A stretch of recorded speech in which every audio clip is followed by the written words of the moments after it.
26th Ordinary Sunday Liturgy Cycle A. General Introduction. Today, the Church celebrates the 26th Sunday of the Ordinary Time.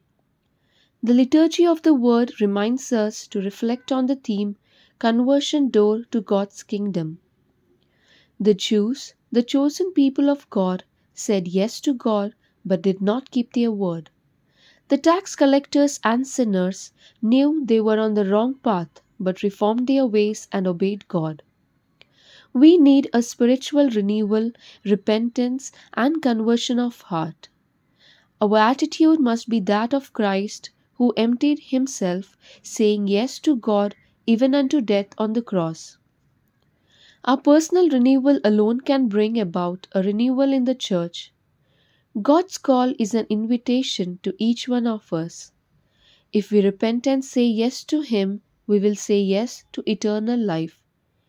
Let us ask during this Eucharistic celebration for the grace of conversion of heart. Introduction to the first reading. If God is good and just, why does He permit evil in this world? The prophet answers, sin is the cause of death.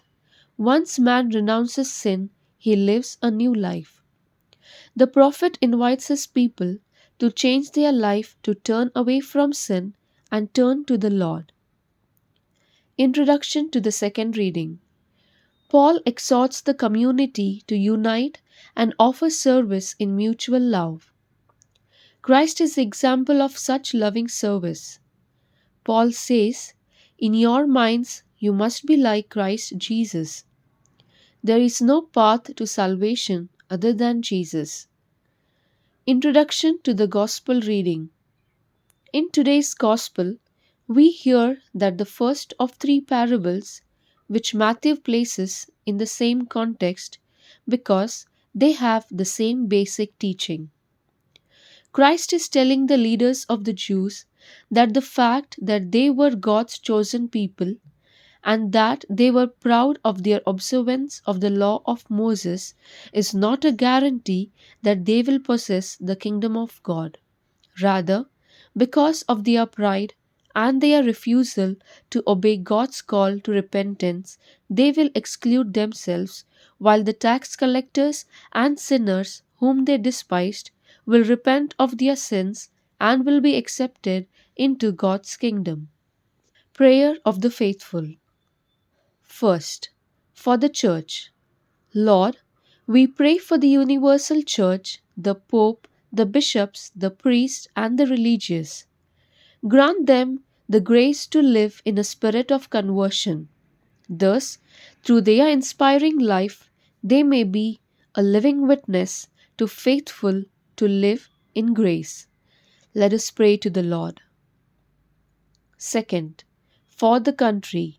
Lord, we pray for our nation and all its leaders. You have chosen them to cater to the needs of people. Help them to know their God given responsibility and may they work selflessly for the welfare of the country. Let us pray to the Lord. Third, for the sick and the suffering. Lord, we pray for the sick and the suffering. Be their support and strength in their loneliness and helplessness. If it is your will, grant good health. Let us pray to the Lord. Fourth, for the children and youth. Lord, we pray for the children and the youth. Help them to model their life on Jesus. Keep them safe from modern evils of society. Teach them to obey their parents and elders. Let us pray to the Lord. Fifth, for the community gathered. Lord, we pray for our own parish community. Teach us to grow in grace.